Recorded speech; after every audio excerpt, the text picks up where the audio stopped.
Councillor Simon Morrall. Thank you, Deputy Lord Mayor. I hope you are safe and well. My question is to the leader of Birmingham City Council, Councillor Ian Ward. Councillor Ward, you would have received an email over the weekend regarding the Hollymoor Centre, which is a local landmark in my ward.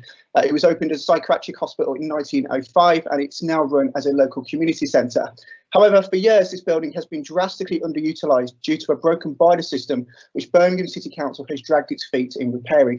Last year, I asked the staff there to go to the private sector to request 3 separate quotations, which return prices from 60,000 to 90,000. Eventually, this Labour-run City Council came back with prices from their preferred suppliers. And I hope you're sitting down for this. It wasn't 100,000, it wasn't 200,000, but £450,000. That is 7 times the cost of the private sector, almost £500,000, and you could probably buy the building for that. So I'd like to ask the leader, do you think that's good value for the Birmingham taxpayer? The leader to reply, please. Thank you very much, Deputy Lord Mayor. I share some of the frustration of Councillor Morrall. I've asked officers to look into this situation with some urgency to bring forward a proposal that will represent value for money for the taxpayer. Thank you. Is there a supplementary question, Simon? Yes, there is. Thank you, Deputy Lord Mayor. So I don't need to remind you, Birmingham obviously is currently the only council in history that's got more than 2 Section 24 notice against it for financial mismanagement.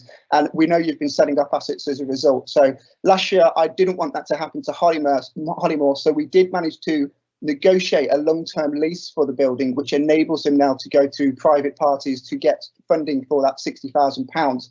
However, given that the centre has had to pay repair costs out of its own pocket, and we've effectively just saved you a load of money, we do feel that the first place they should come for a loan is with Birmingham City Council themselves.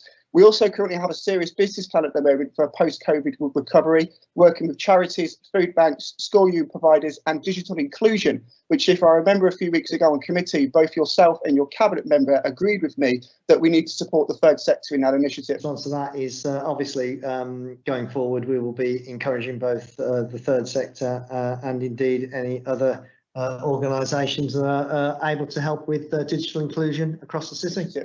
So here is your opportunity, leader. I would like to invite you to come and meet myself and the staff at the Hollymoor Centre. We can do it virtually or in public to discuss some kind of plan moving forward for the Hollymoor Centre. Thank you. Can I ask the leader to reply, please? Thank you very much, Deputy Lord Mayor. If Councillor Morrall wishes to put proposals to the City Council concerning this centre, we will, of course, consider them. Thank you. Thank you very much. Councillor Julian Pritchard.